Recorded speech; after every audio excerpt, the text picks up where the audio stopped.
Sometimes a woman reaches a point where staying put feels harder than starting over. The mail-order bride wasn't a new idea in the 1880s. It was often the only idea for women who'd run out of options and men who'd run out of hope. This is a story about one such arrangement. High in the mountains where the air was thin and second chances even thinner. It's about what happens when two people who've given up on being understood decide, against all reason, to try one more time. The carpetbag pulled at Martha's shoulder, leather straps biting through her dress, dust coated her boots, her hem, the back of her throat. She'd been climbing for an hour since the wagon driver refused to go farther. And the cabin finally appeared through the pine, smaller than she'd imagined. Darker, sitting alone against the mountain like a headstone. A man stood on the porch. Didn't move. Didn't call out a greeting. She stopped at the bottom step. He came down one, just one, and held out a burlap sack. "Week's provisions," he said.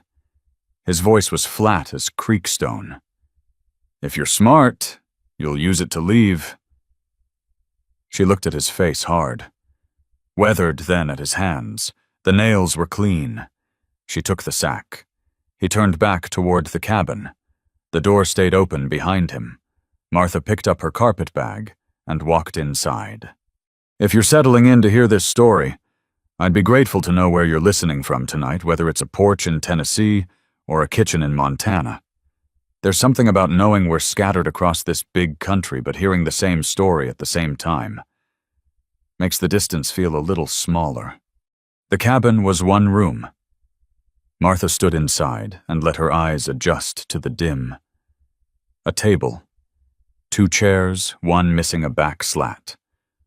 A rope bed against the far wall. Potbelly stove squatting in the corner. Ash pan full, the iron top thick with dust. She set down the carpetbag, ran her finger along the table edge. It came away gray. Spiderwebs hung in the corners like old lace. Mouse droppings scattered near the flour bin.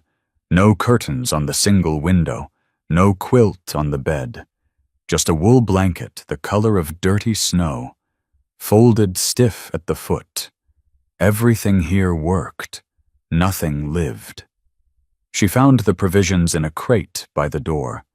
Salt pork wrapped in cloth. Cornmeal in a tin. Dried beans. Lard. Coffee. She touched each item, counted the days they'd last. The stove needed cleaning before it would burn right. She opened the ash pan and dumped it outside. Came back in, built a small fire with kindling from the box. The smoke curled wrong at first, then found the flue. While the stove heated, she unwrapped the salt pork, sliced 2 pieces, set them in the cast iron skillet. The grease started to spit. She mixed cornmeal with water in a bowl. No eggs, no milk. Just mush that would fill a stomach. 2 tin plates on the table, 2 cups, 2 forks. The door opened. Silas came in. Looked at the table. Didn't sit.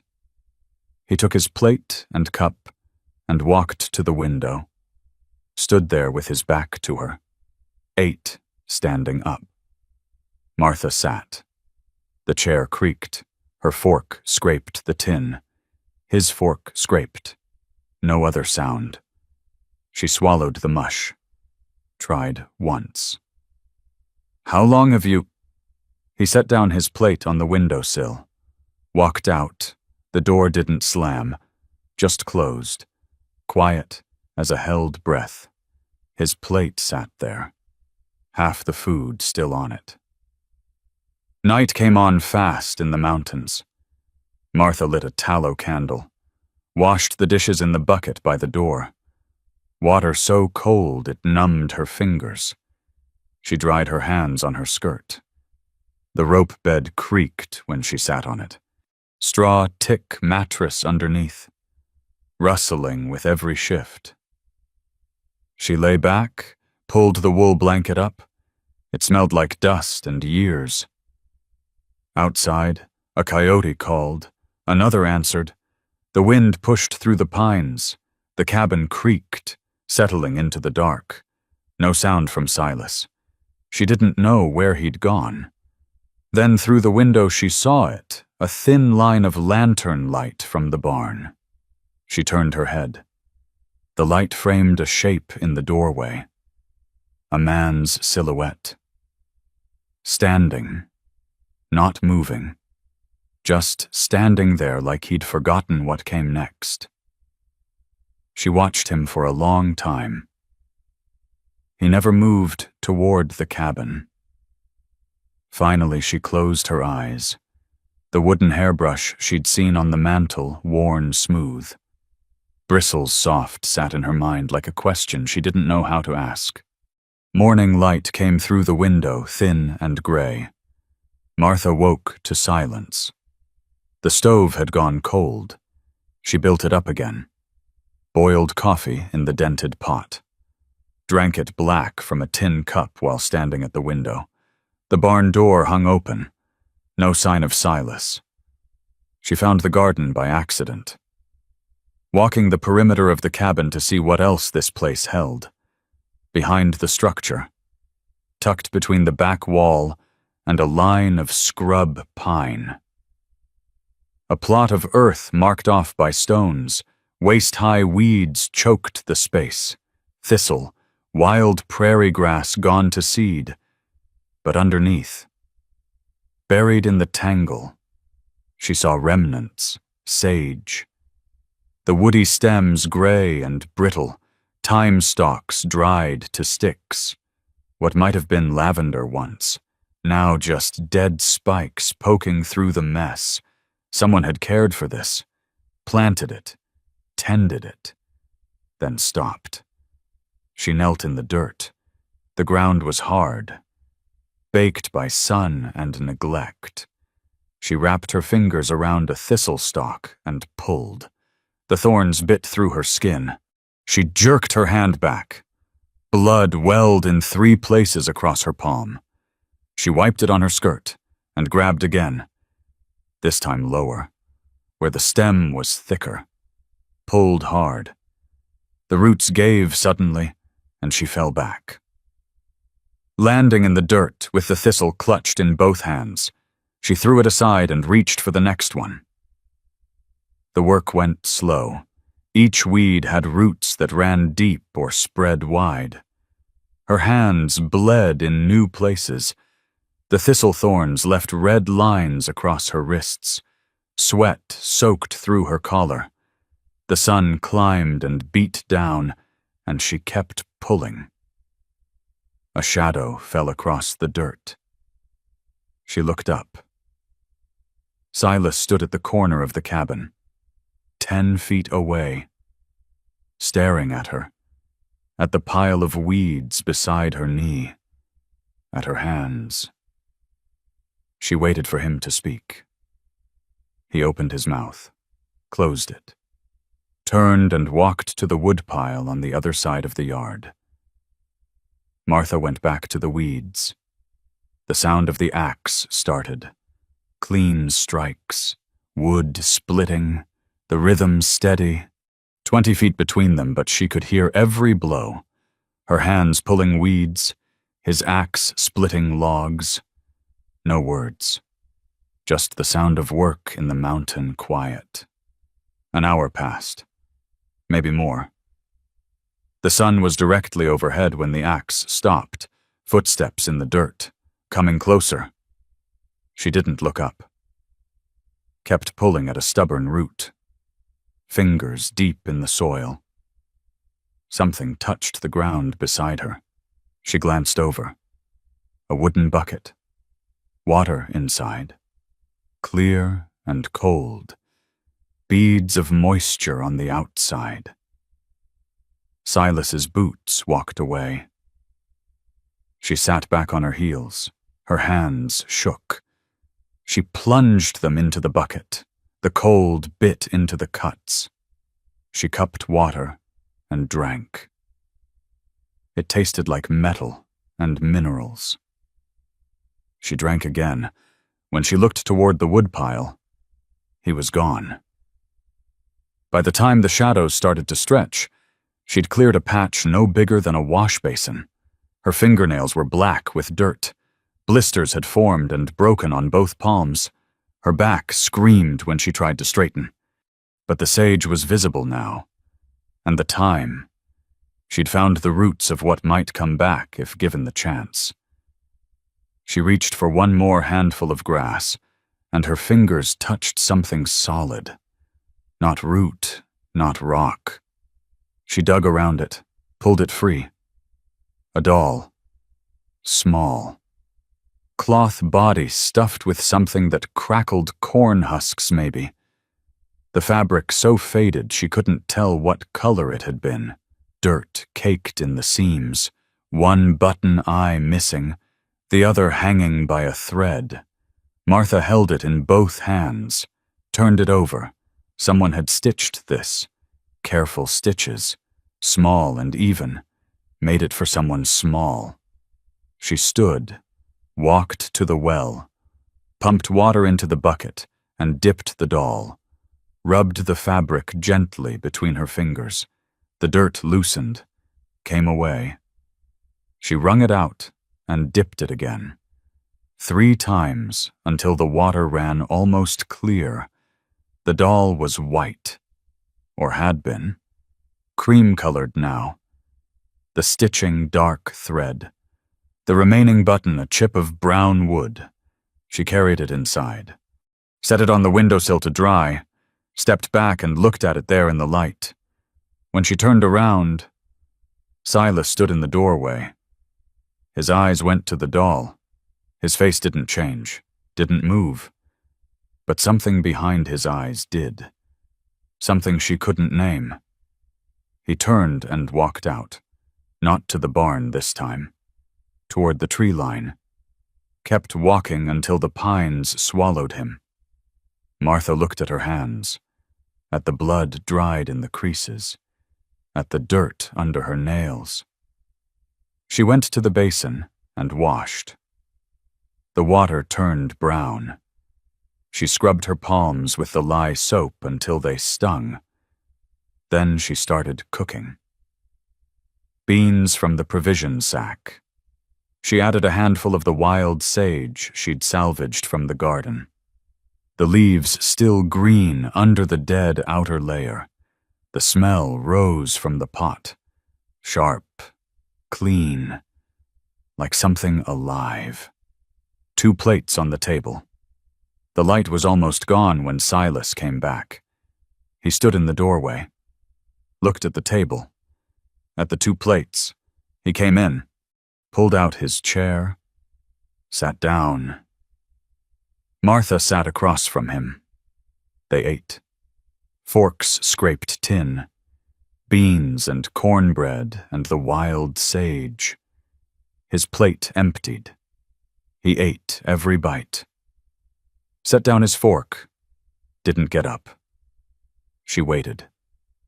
He looked at the windowsill, at the doll drying there. His jaw worked like he was chewing words too tough to swallow. Then he stood, pushed in his chair, walked to the door, stopped with his hand on the frame. "Garden's been dead 3 years," he said.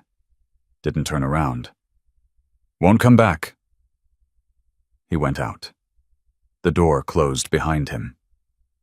Martha looked at the windowsill, at the doll, at the plate he'd left empty on the table. She carried both plates to the basin, washed them, dried them, put them back on the shelf. Outside. The lantern light appeared in the barn again, the same silhouette in the doorway. Standing, watching something she couldn't see. She climbed into bed. The straw tick rustled. The wool blanket scratched. Her hands throbbed, every cut and blister singing. But on the windowsill, The doll sat clean in the last of the light, and tomorrow she'd go back to the garden. The days found a rhythm. Martha woke before dawn, when the air was still cold enough to see her breath inside the cabin. She built the fire, filled the coffee pot from the bucket by the door, set it on the stove. By the time the coffee boiled, Silas would come in from the barn. He never knocked, just opened the door and stepped inside, poured himself a cup from the pot, drank it standing by the window, looking out at nothing in particular. She washed dishes while he drank. He'd set his cup on the windowsill when it was empty, walk back out. The door would close. She'd listen to his boots cross the yard, hear the barn door creak open. Then the sounds of his work would start. Hammer on nails, saw through wood, the creak of the wagon when he loaded it with feed. She scrubbed the floors, swept the corners where spider webs tried to rebuild, washed the window until light came through clean, scoured the pot-belly stove until the iron showed black instead of gray. The garden took most of her mornings, day after day, pulling weeds, turning soil, finding the plants that still lived underneath. Her hands grew new calluses over the old blisters. The cuts healed into white lines across her palms. Silas worked the far pasture, fixed fence lines, checked the stock. He'd come back at midday, eat whatever she'd left on a plate, then go back out. They moved around each other like dancers who knew the steps but never touched. She learned his patterns. He checked the north fence every third day, mucked the barn every morning, split wood when the pile got low. He never spoke unless he had to. But his silence wasn't cruel. It was just there, like the mountains, like the sky. On the 8th day, she mixed bread dough. She'd found a crock in the back of the cupboard with sourdough starter dried to a crust at the bottom. She scraped it out, fed it with flour and water, let it sit by the warm stove. It bubbled, came back to life. The next morning she mixed the dough, kneaded it on the table, flour dusting her arms to the elbows. The dough was alive under her hands, elastic, breathing. She shaped it into loaves, set them to rise under a damp cloth. When the loaves went into the oven, the whole cabin changed. The smell filled every corner, warm, rich, the smell of something being made instead of just maintained. She was pulling the bread from the oven when she heard his footsteps on the porch. Earlier than usual, middle of the afternoon, the door opened. Silas stood in the frame, didn't come in, just stood there. His nostrils flared. His chest rose and fell, breathing deep. He looked at the loaves on the table. 4 of them, brown crusts, still steaming. His hand gripped the doorframe, knuckles white. He turned and walked away, faster than usual, almost running. Martha set down the bread, looked at the empty doorway. The smell hung in the air between where she stood and where he'd been. That evening she wrapped 1 loaf in a clean cloth, left it on the table where he'd see it, took the other 3 to the shelf. She ate her supper, washed her plate, went to bed. In the morning the cloth was folded on the table, neat, precise. Only crumbs remained. The days kept turning. Martha found fabric in the bottom of the cupboard. Flour sacks. Empty. She cut the stitching, spread them flat, soaked them in a bucket with lye water to bleach out the printing, rinsed them until the water ran clear, hung them on the clothesline to dry. When they were dry, she hemmed them, sat by the kerosene lamp at night, needle and thread in her blistered hands, making small, straight stitches. The thread was coarse, her fingers clumsy, but the stitches held.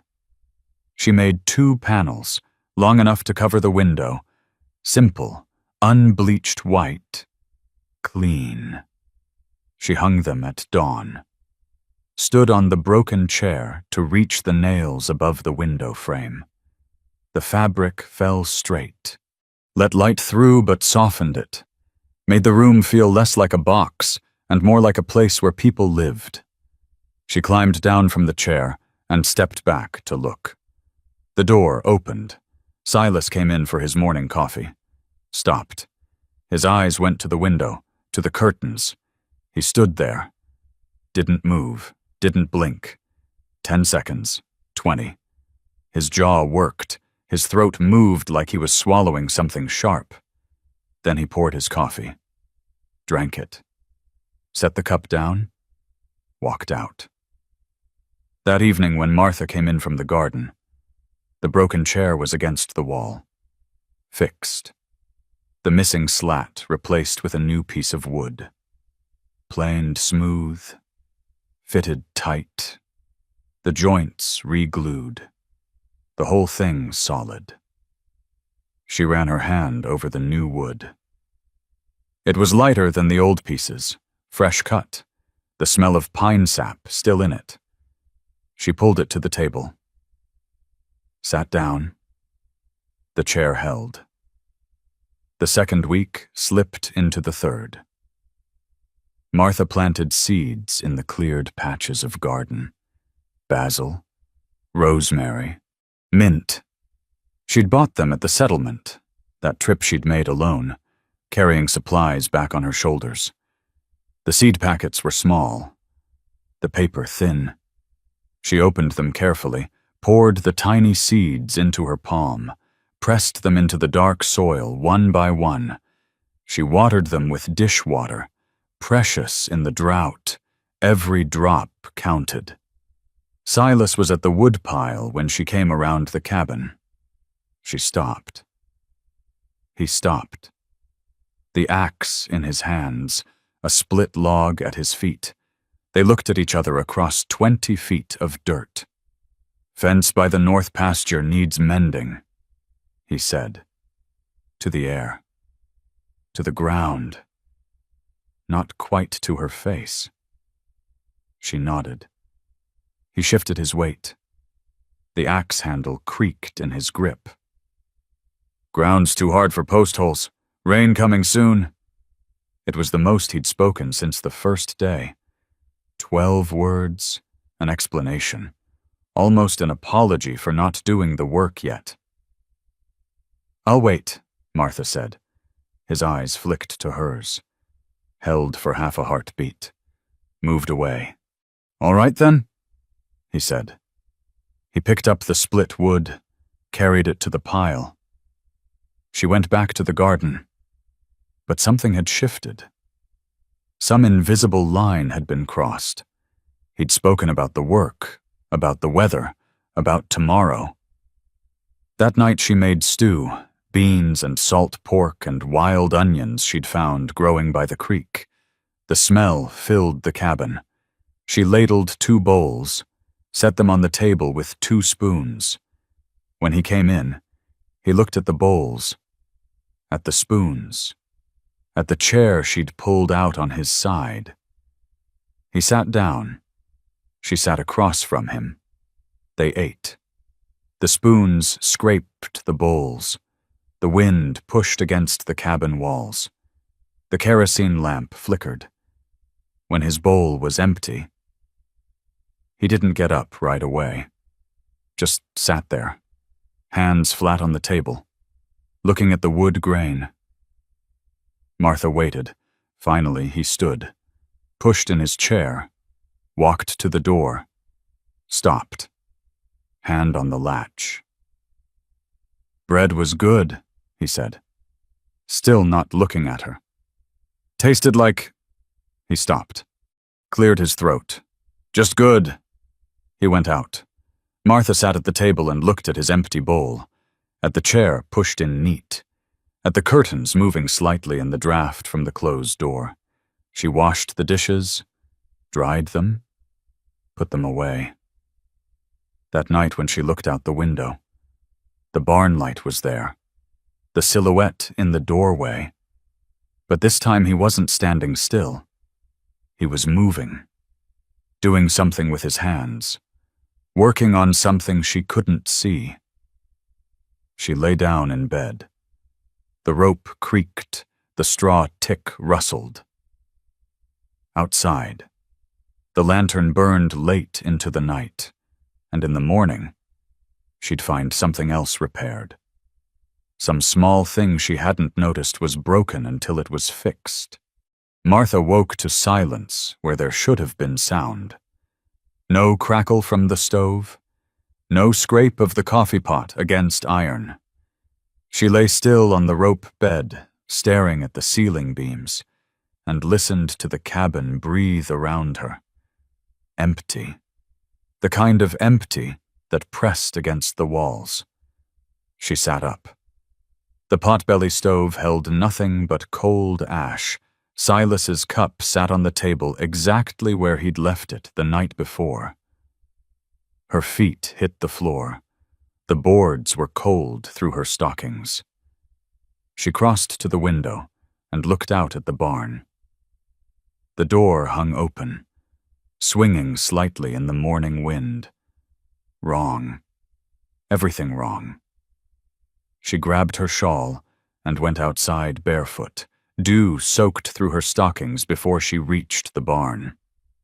Inside, the smell of hay and horse sweat and something else. Something sour. Silas sat slumped on a hay bale. His shoulders curved forward like a man gut shot. His face had gone the color of old tallow. Sweat darkened his collar despite the morning chill. "Fence needs." His voice came out thick. He tried to stand, and his knees buckled. Martha moved without thinking. Her hand landed on his shoulder. First time she'd touched him. His shirt was soaked through, hot as a stove plate under her palm. "No," she said. "Inside." He shook his head, tried again to rise, made it halfway before his legs quit. She got her shoulder under his arm. He was heavy. Dead weight leaning into her. They staggered out of the barn together, his boots dragging furrows in the dirt. 3 times she thought they'd both go down. Each time she locked her knees and held. The cabin door seemed a mile away. Then they were through it. Then he was falling onto the rope bed, and she was catching him, easing him back onto the straw tick mattress. His eyes were open, but they didn't see her. They looked past her shoulder at something else. Something not in the room. She pulled off his boots. Dirty work socks underneath, one with a hole at the heel. She left them on, got the wool blanket from where it lay folded at the foot of the bed and spread it over him. His hands clutched at it, pulled it to his chin like a child. The well-water bucket sat by the door. She grabbed a clean rag from the drawer, one of the flour sacks she'd hemmed into dishcloths, and soaked it, wrung it out. The water dripped between her fingers, cold enough to ache. She pressed the cloth to his forehead. He flinched but didn't speak. His skin burned against her knuckles. All day she moved between the well and the bed. Soak the cloth. Wring it. Press it to his face, his neck, his wrists where the pulse beat rabbit-fast under the skin. When the cloth grew hot, she'd take it back to the bucket and start again. She tried to spoon beef broth into him at midday. Had to hold his head up with one hand while the other guided the tin cup to his lips. Most of it ran down his chin, but some went in. She saw his throat work, swallowing. By evening, his eyes had gone glassy. He stared at the ceiling, and his lips moved. "Emma," just a whisper. told her I'd be home. Martha sat in the straight-backed wooden chair she'd pulled to the bedside. She didn't ask, didn't speak. Just dipped the cloth again and wiped the sweat from his face. Shouldn't have left. His voice broke on the words. Should have been there. The cloth moved down his neck. His pulse hammered under her fingers. Baby was coming. Doc said stay. But the fence. He stopped. His breath rattled. The fence. His hand shot out and grabbed her wrist. His fingers locked around the bone, tight enough to hurt. His eyes found hers, wild and unfocused. Don't leave, he said. I won't. Promise. I promise. His grip loosened. His hand fell away. His eyes closed. She sat there with her wrist throbbing and watched his chest rise and fall. Uneven, too fast. The light died outside. She lit the coal oil lamp, but kept the flame low.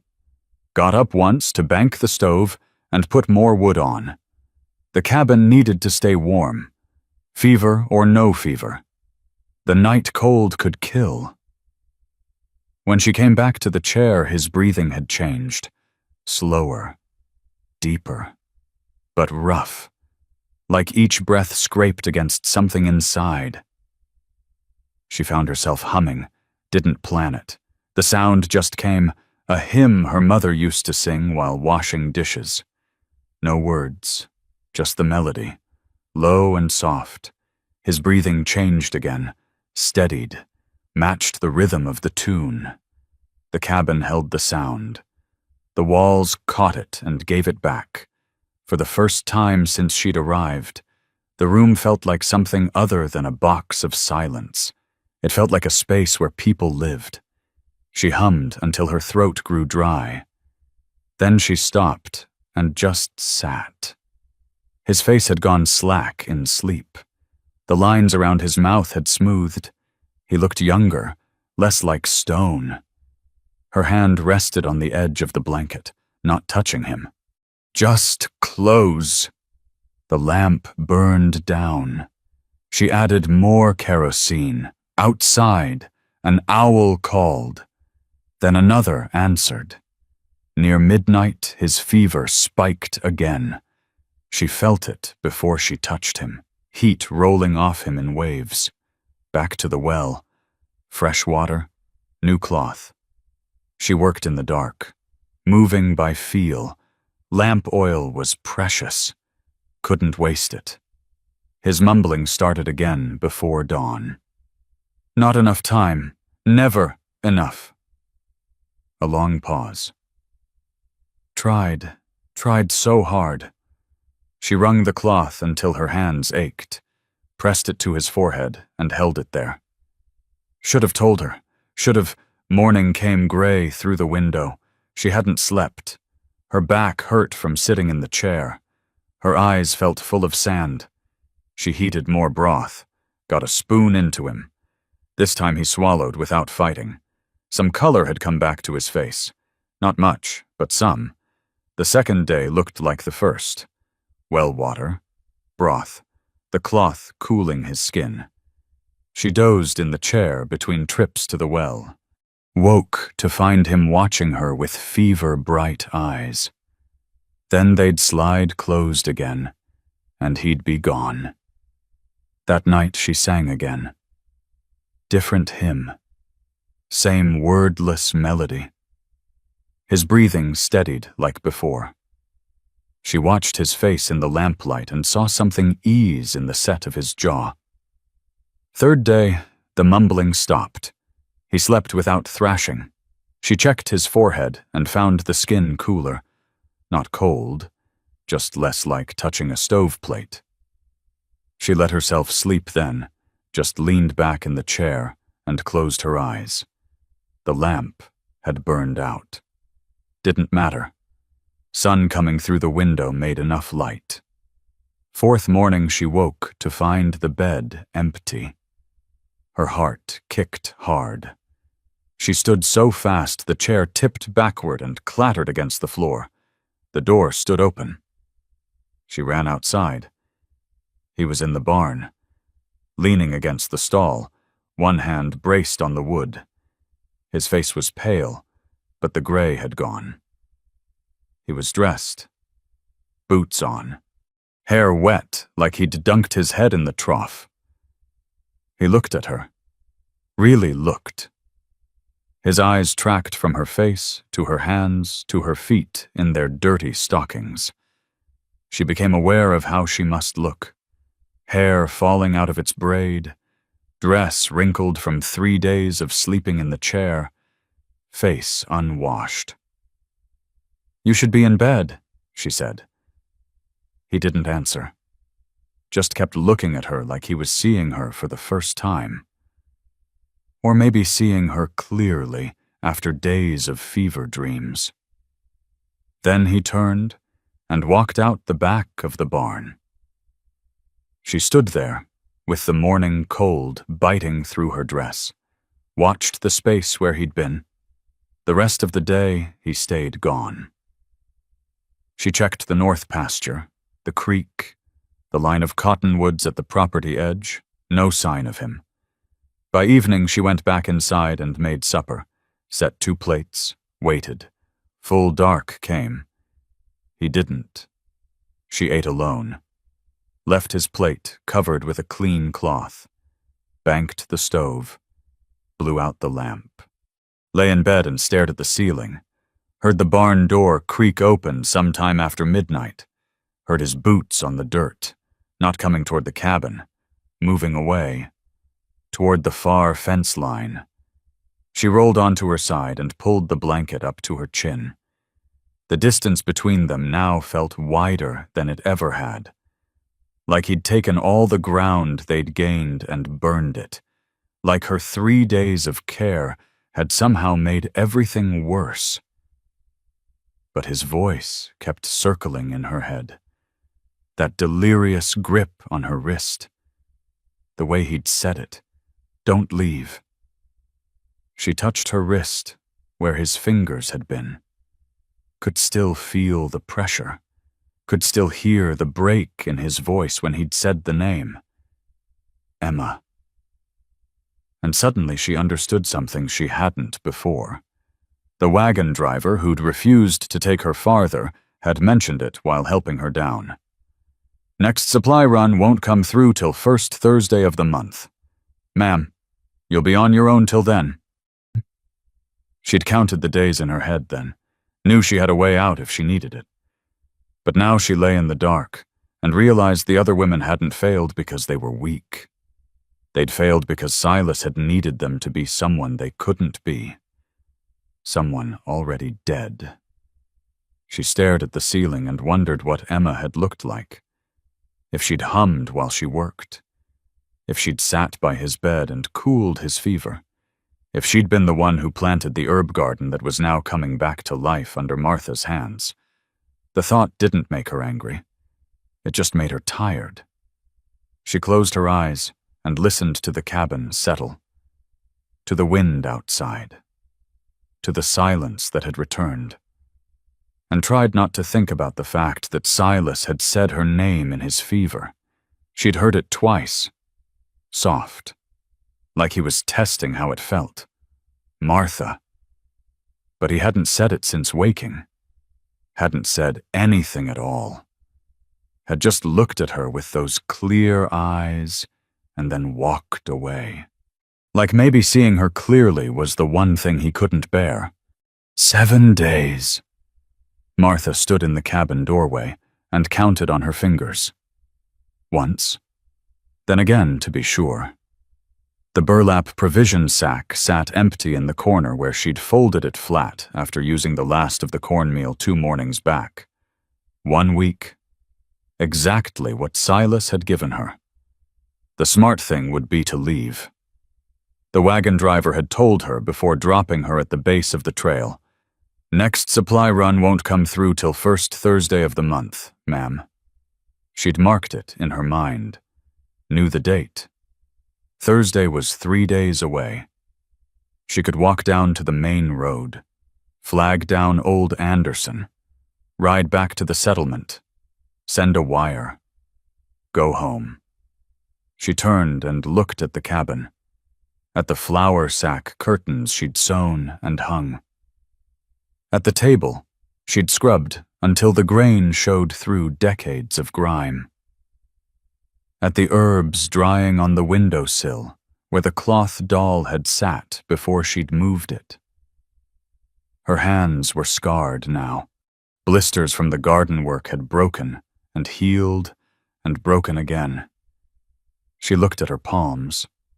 New calluses forming, the skin tougher than it had been. She walked to the root cellar and lifted the heavy door. The hinges screamed, inside. The earthen walls held the smell of dirt and old potatoes. She counted what was left: 3 shriveled turnips, a handful of sprouted onions, 1 dusty jar of preserves with the wax seal cracked, not enough to last another week. She closed the cellar door and went to check the hen house. Wire coop that leaned to one side, held up by a fence post Silas had wedged under the corner. 3 chickens inside. Scrawny birds with patchy feathers. They'd given her 1 egg in the past 4 days. She scattered the last of the cracked corn and watched them peck at the dirt. The barn door stood open like always now. Silas's shadow moved inside, but he didn't come out. Hadn't spoken to her since he'd recovered. Just worked. Fixed fence lines. Mucked stalls. Stayed gone from sunup to well past dark. When the rain had come 2 nights back, hard rain that drummed the roof and found every gap in the shingles, she'd listened to it and waited. Thought maybe he'd come inside. Stay dry. He hadn't. She'd lain in bed and heard him moving in the barn. The creak of the loft ladder. The sound of him settling into the hay. Now she stood in the yard and did the arithmetic. No food, no money left except what she'd been saving. No reason to stay except the stubborn thing in her chest that refused to call this finished. Thursday, 3 days away. She went inside and found her coin purse in the carpet bag, turned it upside down over the table. 2 silver dollars and 4 bits fell out. Everything she had left from 3 years of saving every penny from mending and washing, just enough to have afforded the train ticket and a fresh start if things went wrong. She looked at the money, then at the empty provision sack, then at the road that led down the mountain. Her feet started walking before she'd decided. Through the cabin, out the door, down the trail toward the valley. The walk took 2 hours. Dust coated her boots and the hem of her dress. Sweat stuck her collar to her neck. The sun climbed, and the air got thick. No shade on this stretch. Just scrub brush and rocks and the ruts cut by wagon wheels. The settlement wasn't much. A dozen buildings clustered where 2 roads crossed. Mercantile, livery, a church with white paint peeling off the clapboards. She walked past them all to the mercantile and pushed through the door. The man behind the counter looked up, gray beard, suspenders over a collarless shirt. His eyes went from her face to her dusty dress to the coins she set on the counter. "You the new one up at McCrae's place?" She nodded. He shook his head slow, pulled a rag from his pocket and wiped his hands even though they looked clean already. "Women always think they'll be different." Martha picked up a 10-pound flour sack from the shelf, set it on the counter, added a tin of lard, a small cloth bag of sugar, 3 seed packets from the wooden box by the window, basil, rosemary, mint, heirloom varieties, the labels said, good for mountain soil. "I am," she said. He rang up the sale without looking at her, took her money, gave back 1 bit in change. She loaded everything into the empty provision sack, The weight of it pulled at her shoulders. 30 pounds at least, maybe more. You want me to hold that till someone can fetch it with a wagon? No. She lifted the sack, got it settled against her back. The rough burlap bit through her dress. Her shoulders took the strain, and her legs locked to hold it. 5 miles is a long walk with a load like that? Yes. She turned and walked out. The door swung shut behind her. The walk back took 3 hours. She had to stop twice to rest. Sat on rocks by the roadside with the sack beside her and let her shoulders stop shaking. Then picked it up and kept going. The sun was halfway down when she reached the cabin. Orange light slanted across the yard. The barn door still open. No sign of Silas. She carried the supplies inside and set them on the table. Stood there breathing hard until the trembling in her legs stopped. Then she unpacked everything. Flour into the barrel, lard into the crock, sugar into the tin, seed packets into her pocket.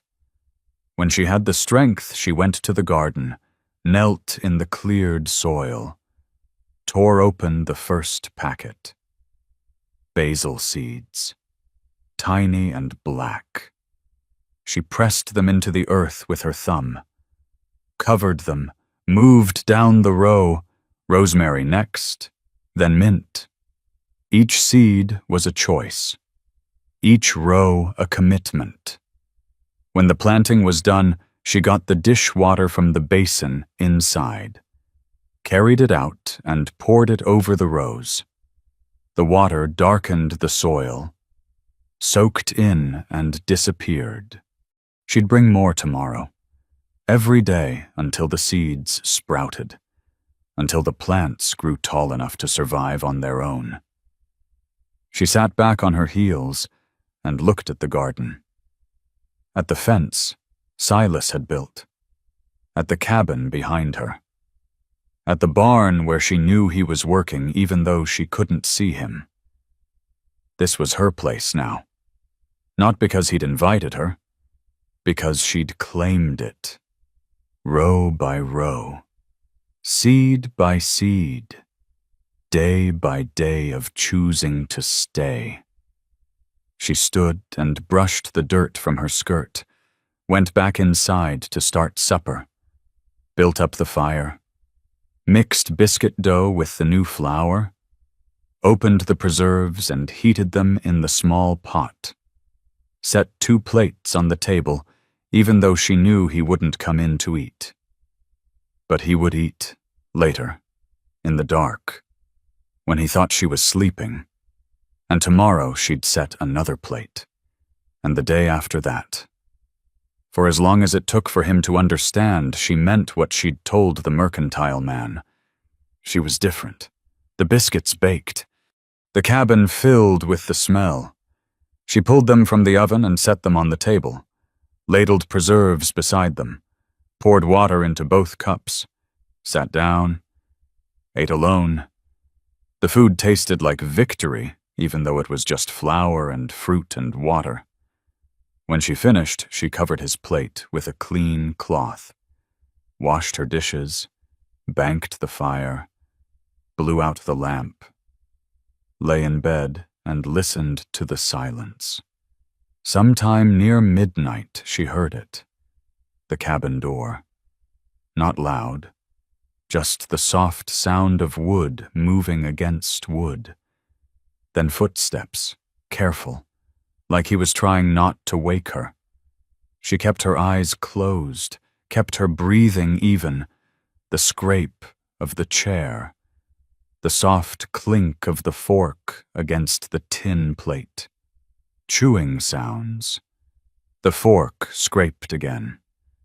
Then the quiet sound of him drinking from the cup. Minutes passed.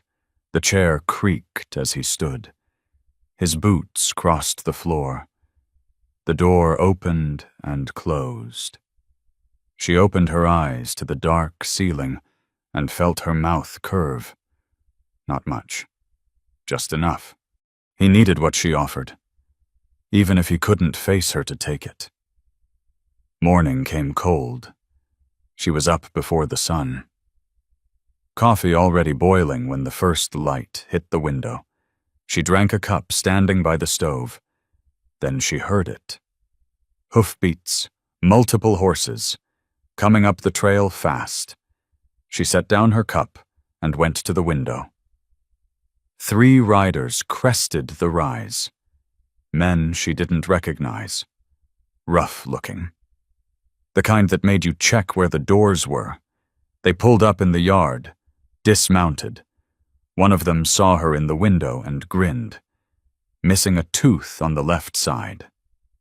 She stepped back from the glass, and her heart kicked against her ribs. The barn door stood open, but Silas was nowhere in sight. The riders spread out. One fingered the clothesline where she'd hung washing yesterday morning. Another walked toward the cabin. She looked at the door. No lock, no bar, nothing between her and them except wood and will. Her burned hand from the coffee pot weeks ago throbbed.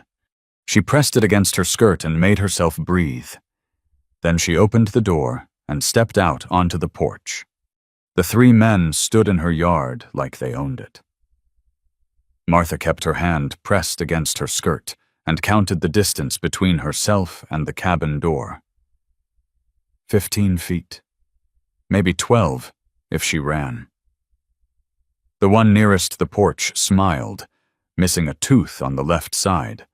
His beard held food scraps she could see from where she stood. "You McCrae's new wife?"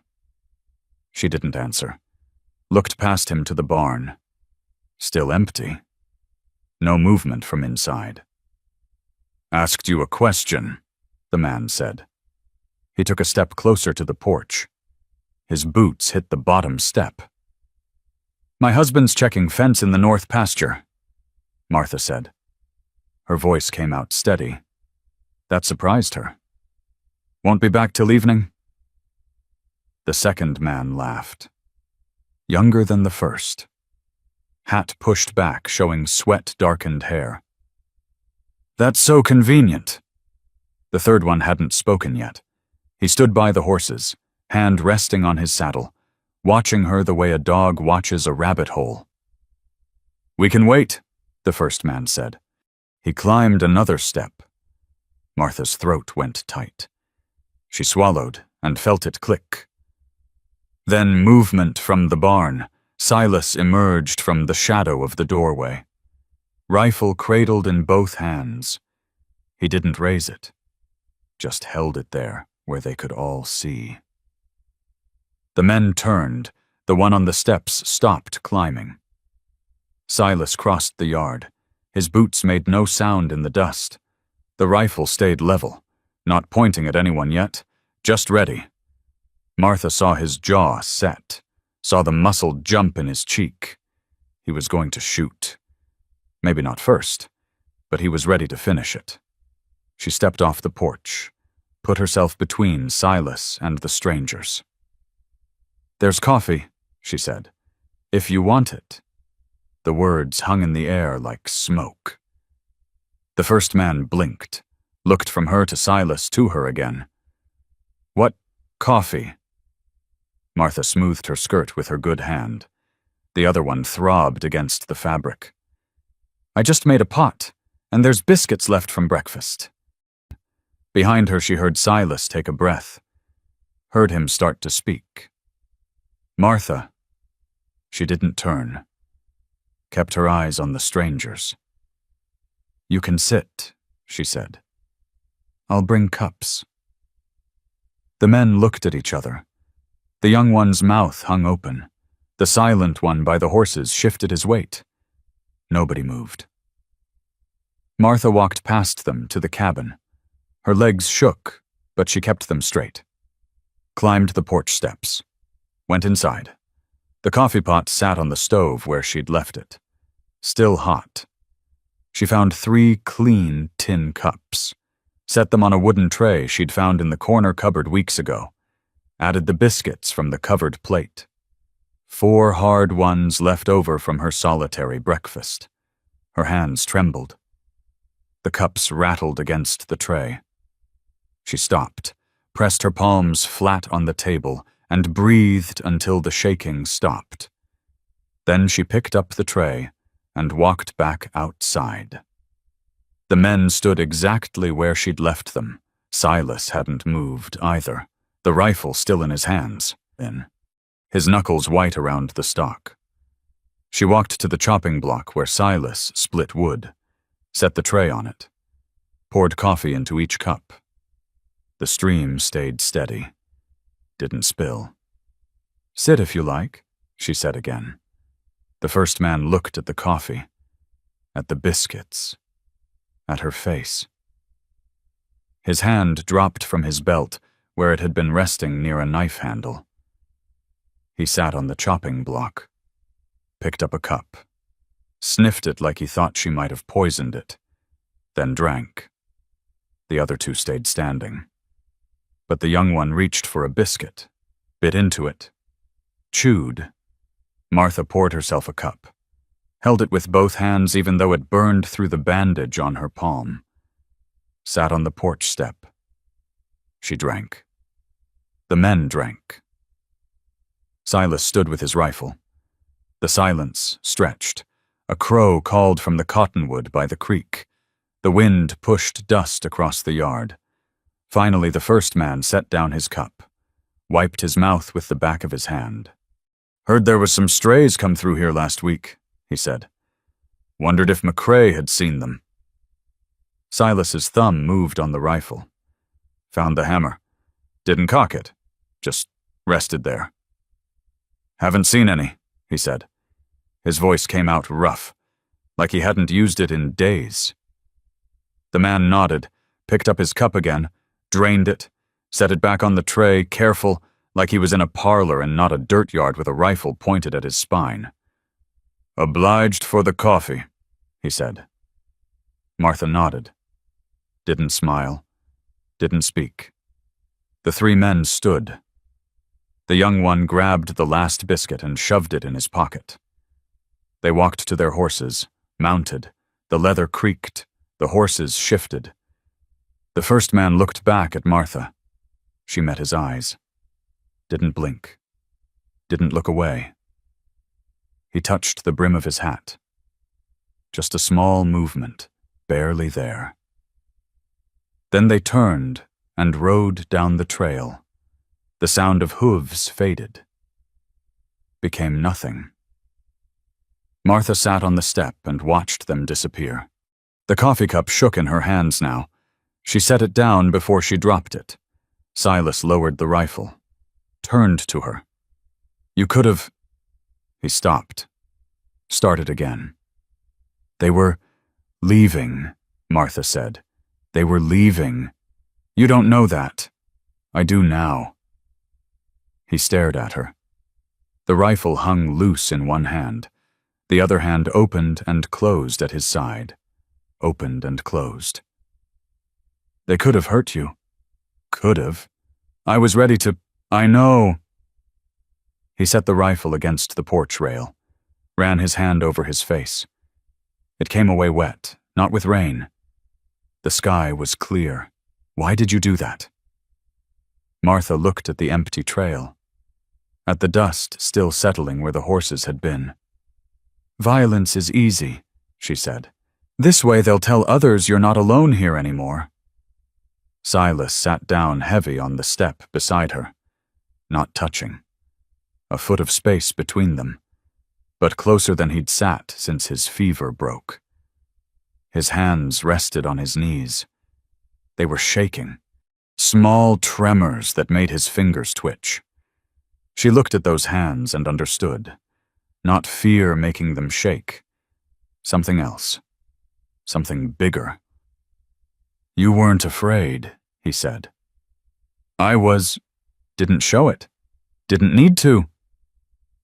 They sat. The sun climbed higher. The shadow of the porch roof shrank back toward the cabin wall. Martha picked up the coffee cups and stacked them on the tray, Her burned hand screamed when she gripped the handle, but she didn't let go. Carried everything inside, set it by the wash basin. When she came back out, Silas was still sitting on the step, the rifle still leaning against the rail. He looked at it, then at his hands, then at nothing. She sat back down, same distance between them, same careful space. "I thought I'd have to kill them," he said. Quiet. Almost too quiet to hear. "Thought that's what it would take to keep you safe. It's not. What if next time there won't be a next time? Not like that. You can't know. They saw a woman who wasn't afraid, and a man who didn't need to prove anything. They saw a home, not a target." Silas turned his head, looked at her face like he was seeing it for the first time, or seeing something in it he hadn't noticed before.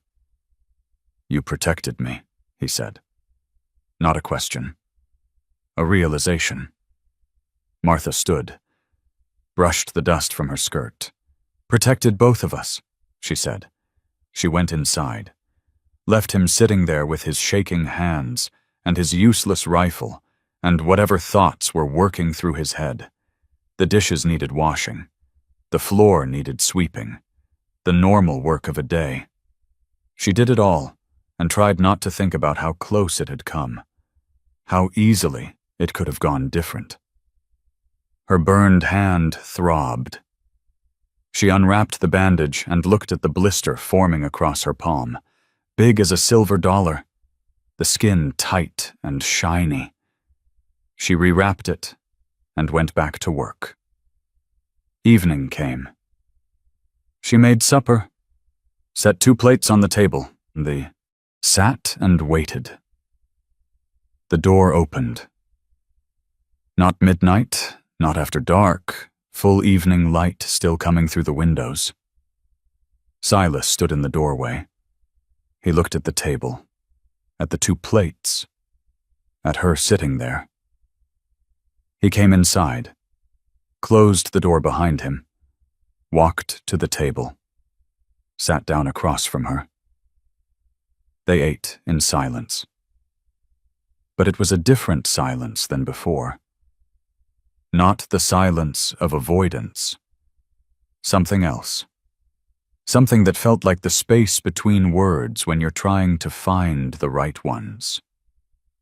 When the plates were empty, Silas set his fork down, folded his hands on the table, looked at them instead of her. "Emma was my wife," he said. Martha's hands stopped moving. The dishcloth hung from her fingers. Water dripped onto the floor. She didn't turn around, let him speak to her back. Sometimes that made it easier. "Fever took her," he said. "And the baby, 3 years ago come next month."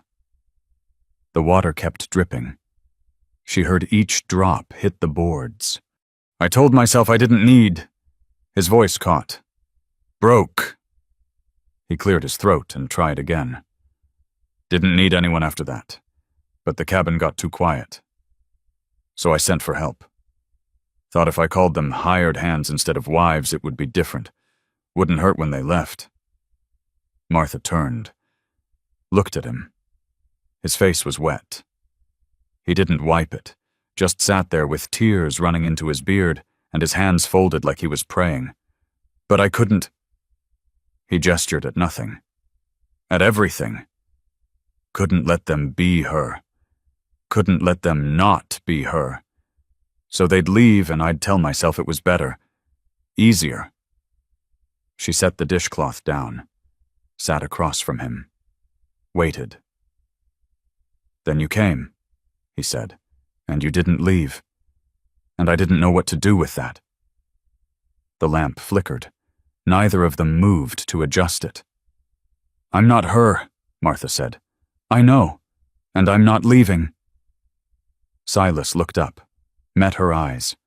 His were red-rimmed and wet and more honest than she'd ever seen them. "I know," he said. They sat. The lamp burned.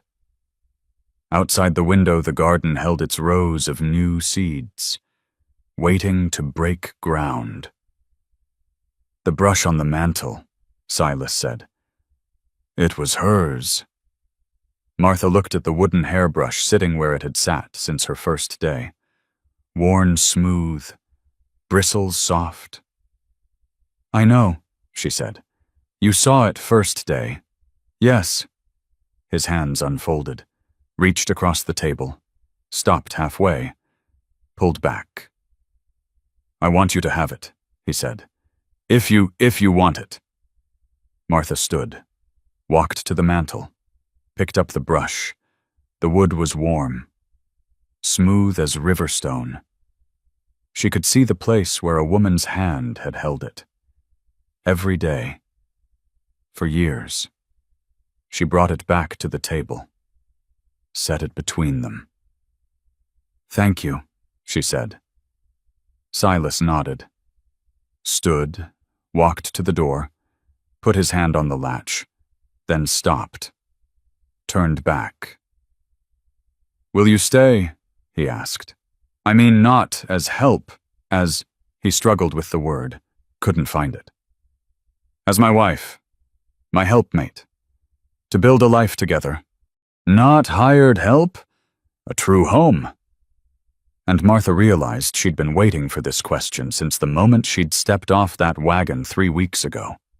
Martha looked at his face, at the lines around his eyes, at the gray in his beard, at the way his hands still gripped the door latch like letting go would mean falling. "Yes," she said. His hands loosened, just slightly. His breath came out in a rush. "You don't have to answer now," he said. "You can think. I don't need to think. Yes." They stood there with the table between them, and the lamp burning, and the night pressing against the windows. Silas didn't move toward her, didn't cross the room, just stood with his hand on the latch and looked at her like he was memorizing her face. Finally, he walked back to the table. Didn't sit. Just stood there with his hands gripping the back of the chair. "There's more," he said. "Things you should know before you decide for certain."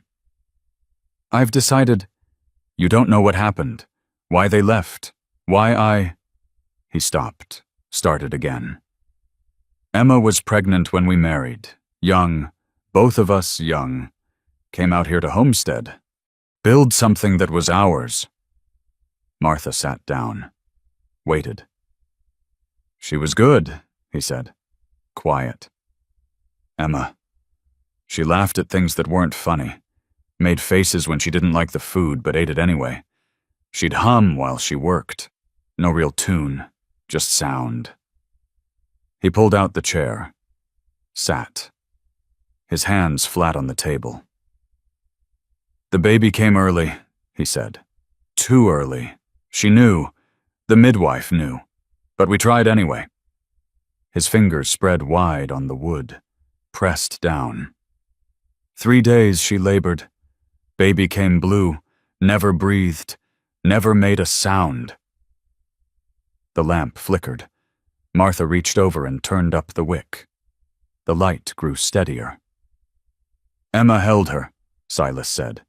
"Just held her. Wouldn't let go. I had to—" His voice broke. He cleared his throat. "Had to take her from Emma's arms, to wrap her, to bury her." His hands curled into fists on the table. "Emma followed 2 days after. Fever in the blood. The doc said, childbed fever, nothing to be done. She called for me at the end. That's what the midwife told me after. Kept asking when I'd be home. Kept saying I promised I'd be there." Martha didn't speak. Didn't move. "I wasn't there," he said. "Day the baby came, I was in the north pasture. Fence was down, stock getting out. I thought I had time. Thought I'd fix it quick and get back before—" He stopped, breathed. I was fixing a fence while my wife died, calling my name. The silence filled the cabin. Heavy, dense.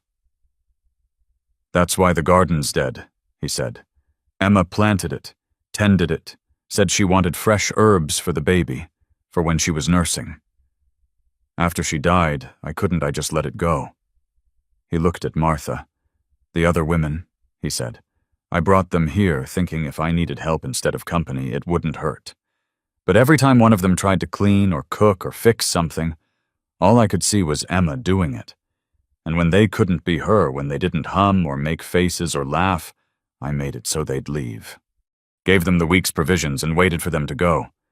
His fists uncurled. His hands lay flat again. But you didn't go, he said. You stayed, and you worked, and you didn't try to be anyone but yourself. And that scared me worse than anything. Why? Martha asked. Because if I let you stay, if I let you in, then I'd have to admit Emma's really gone.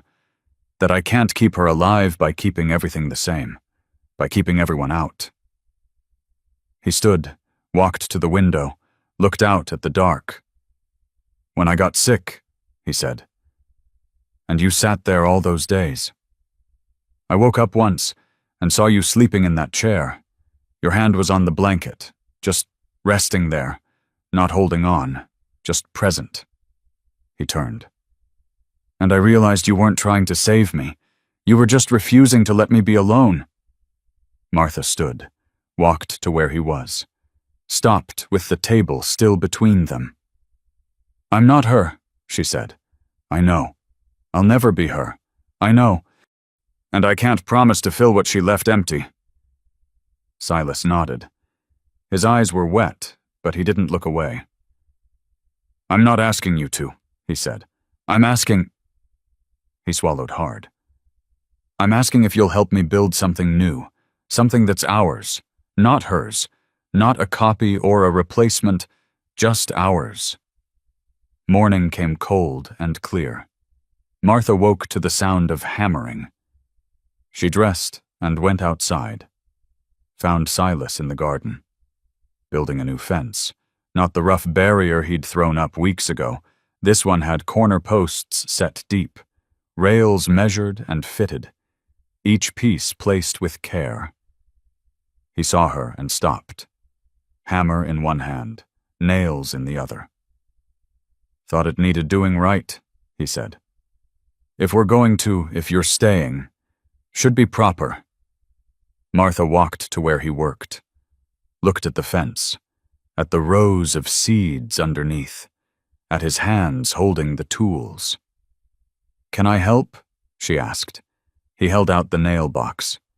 She took it, pulled out 3 nails, held them ready, held them. He positioned the next rail. She handed him a nail. He drove it home. 1 strike. 2. 3. The head sank flush. They worked. No words. Just the rhythm of hammer on nail. Rail after rail. The fence grew. The sun climbed. Sweat darkened Silas's collar. Martha's hands grew sore from holding nails, but they kept working. By noon, the garden had a proper boundary, had protection, had intention behind it. Silas stood back, looked at what they'd built. Martha stood beside him, close enough their shadows touched. It's good, she said. He nodded. Set down the hammer. Wiped his face with his sleeve. They walked back to the cabin together, side by side. The distance between them smaller than it had ever been. Inside. Martha made coffee, set out the last of the bread. They sat at the table and ate. The silence was different now. Full instead of empty. Comfortable. When the meal was done, Silas stood. But he didn't walk to the door. He walked to the windowsill, picked up the cloth doll, held it in both hands. His thumbs rubbed the faded fabric. His throat worked. "She made this," he said, his voice barely above a whisper. "For..." He stopped. Couldn't finish. Martha stood, walked to the cupboard, found a piece of clean muslin, brought it to him. She took the doll gently, wrapped it careful, folded the edges neat. "Where's your father's watch?" she asked. Silas pointed to the shelf above the window. The small wooden box. Martha got it down, opened it. The watch sat on faded velvet. She lifted it out, set it on the table, placed the wrapped doll inside the box, closed the lid. "We'll keep her safe," she said. Silas stared at the box. His chest rose and fell, rose and fell. "Where should she go?" Martha asked. He looked at the high shelf. "The place where important things lived. There," he said. Martha carried the box to the shelf, had to stand on her toes to reach, placed it careful, stepped back. The box sat in plain sight, not hidden, not forgotten, just honored. Silas walked to the shelf, stood looking up at it. His hand rose, touched the edge of the box, just barely. "She'll be safe there," Martha said again. He nodded. His hand fell. He turned to her. "Thank you," he said. They stood in the lamplight. The cabin settled around them. Different now. Changed. Finally, Martha walked to the door, but she didn't go out. She turned back. "Good night, Silas," she said. He looked at her, really looked, his face open, unguarded. "Good night, Martha." She went out, walked to the well, pumped water, washed her face and hands in the cold. The stars were bright overhead, more than she'd ever seen. When she came back in, Silas was still standing by the shelf, looking up at the box. She went to the bed, sat down, unlaced her boots. He turned, looked at her. "I'll sleep in the barn," he said. "You don't have to."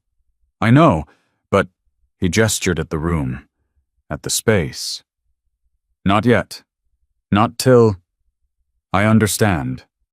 He nodded, walked to the door, put his hand on the latch. "Martha." "Yes." The hairbrush, on the mantel. "It's yours now, if you want it." She looked at the brush, at the worn wood and soft bristles. "Tomorrow," she said. "I'll use it tomorrow." He went out, the door closed, soft. Martha lay back on the bed, pulled the blanket up. The straw tick rustled. The cabin creaked. Outside, the barn light appeared. But different now. Not the lantern of a man hiding, just the light of someone settling in for the night. She closed her eyes. Tomorrow she'd use Emma's brush, would pull it through her hair and not feel like a thief, would feel like someone who'd been given a gift. Tomorrow they'd work the garden together, would build whatever came next. Tomorrow. But tonight she lay in the dark and listened to the cabin breathe, to the wind outside, to the silence that wasn't empty anymore, and realized something that made her breath catch. The provision sack. The one he'd given her that first day, 1 week's worth. If you're smart, you'll use it to leave. She'd used it to stay. Had walked down the mountain with it empty and brought it back full. Had planted seeds with the last of her money. Had chosen this place, this man, this life. And he'd never asked her to. She sat up, looked at the door, at the window where the barn light burned. He'd given her a choice from the very beginning. Had respected it even when it hurt him. Had let her leave or stay on her own terms. That was the gift, not the brush, not the cabin, not even the question he'd asked tonight. The gift was the choice, and she'd made it. She lay back down, pulled the blanket close, and wondered if he knew that was the reason she'd stayed. Martha sat on the porch step with the hairbrush in her hand. Evening light slanted across the yard, turning the dust gold. Behind her, the garden grew in neat rows, tiny green shoots just breaking through the dark soil where she'd planted basil and sage and mint. The fence Silas had built stood straight and solid around it. She pulled the brush through her hair. Slow strokes. The bristles were worn smooth, soft against her scalp. Someone else's hand had held this brush every morning for years, had pulled it through different hair. Darker, maybe. Curlier. She didn't know. Hadn't asked. Silas sat on the step below her. His whittling knife worked a piece of pine. Shavings fell around his boots. He was making something. She could see it taking shape now. A spoon. Kitchen spoon. The bowl carved smooth. The handle getting thinner with each pass of the blade.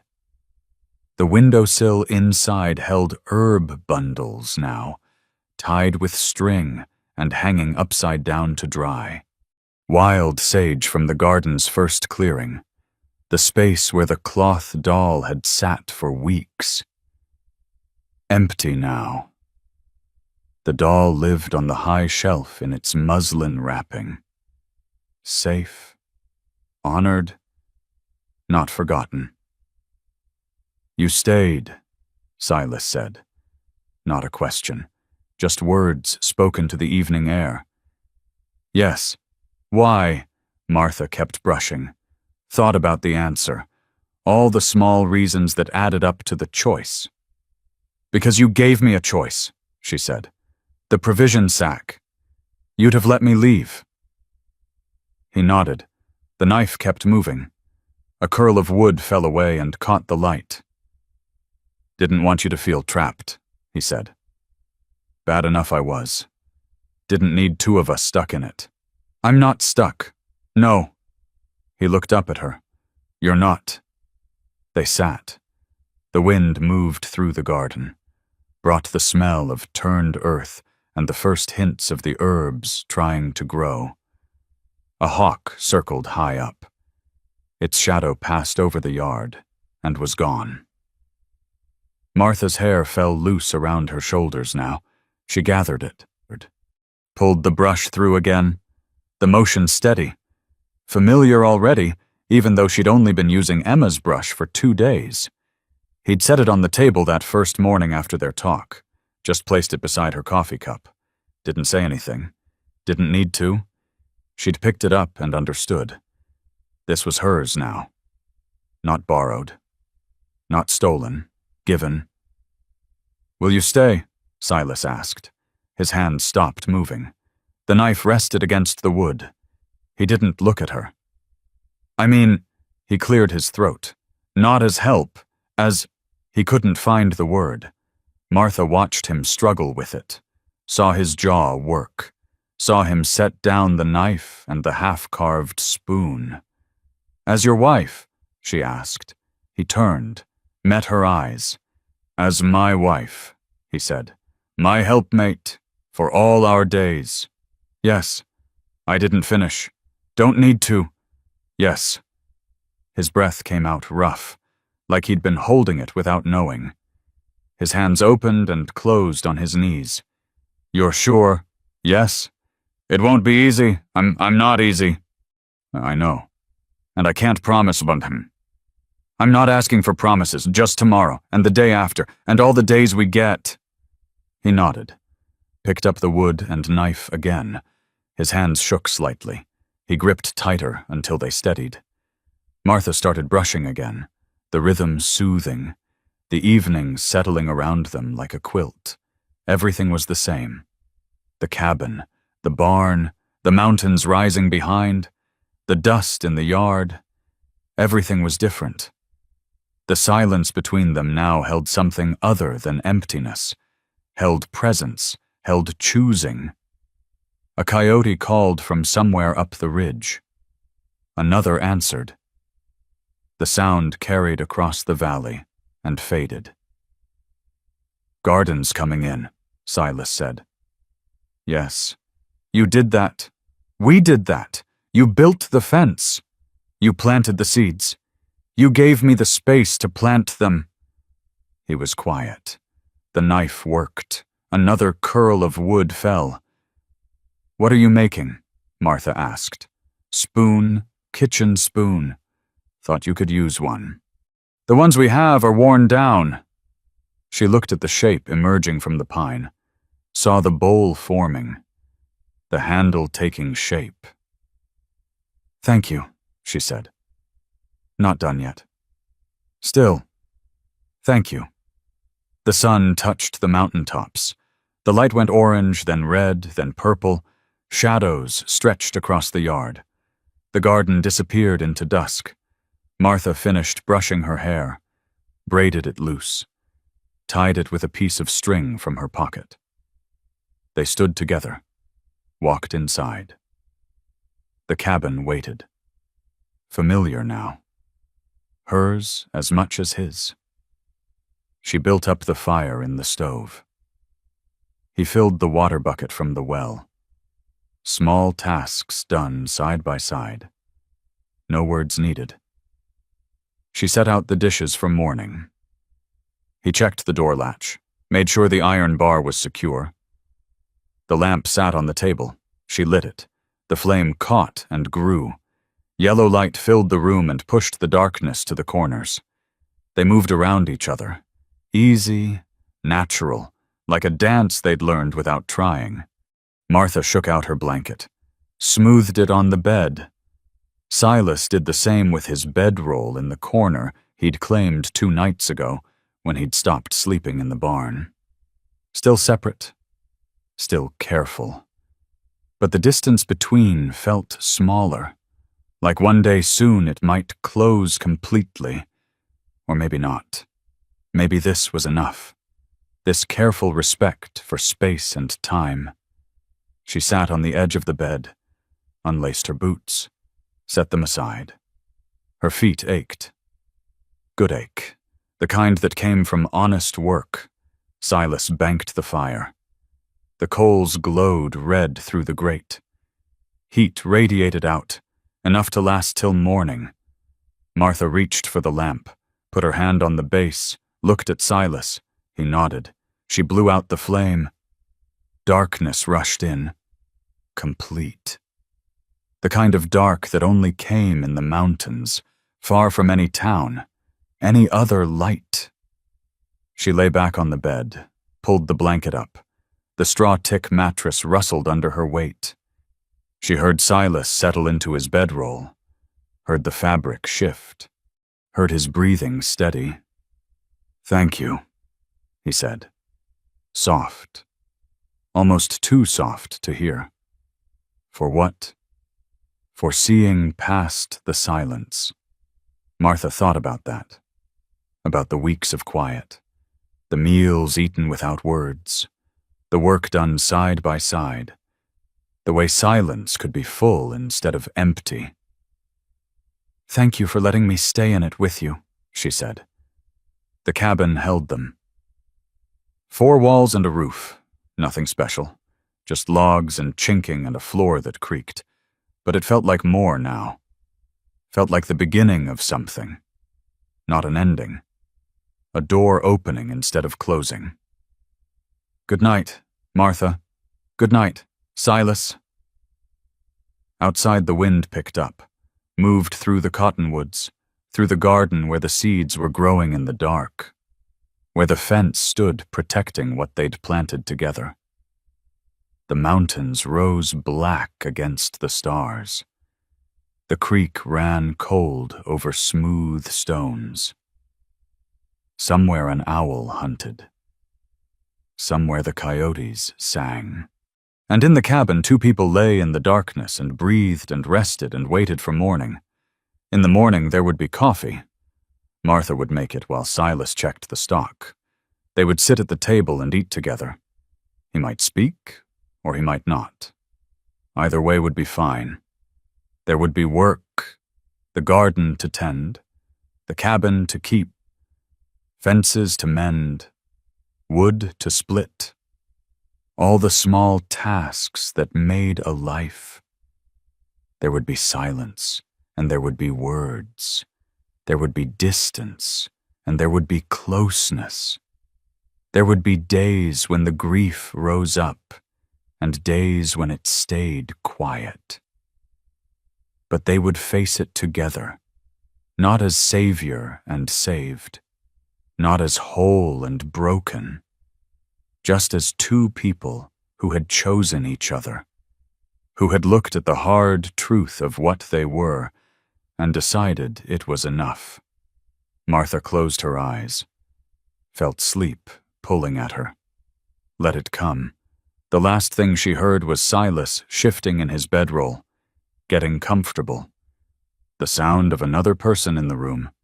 Not a ghost, not a memory, just a man. Breathing, living. Here. And that was enough. That was everything. There's something quiet that happens when two people stop trying to save each other and just choose to stay. It sits heavy in the chest, tender, maybe. Unresolved in ways that feel familiar. We carry so much alone. Many of us. Things we think no one would understand. Grief that doesn't fit the timelines people expect. The weight of being unseen, or of loving without recognition, or of building something small when the world wants grand gestures. Some of us know what it's like to plant seeds in hard ground and not be sure they'll ever break through.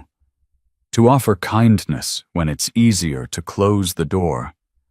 This story doesn't tie itself into a neat bow. Silas and Martha don't become different people. The cabin is still just a cabin. The silence still holds ghosts. And perhaps that's all right. Perhaps some things are allowed to rest unfinished. Perhaps choosing each other, day after day, in all the ordinary ways, is enough without needing to be more. Thank you for sitting with this, for staying through the quiet parts.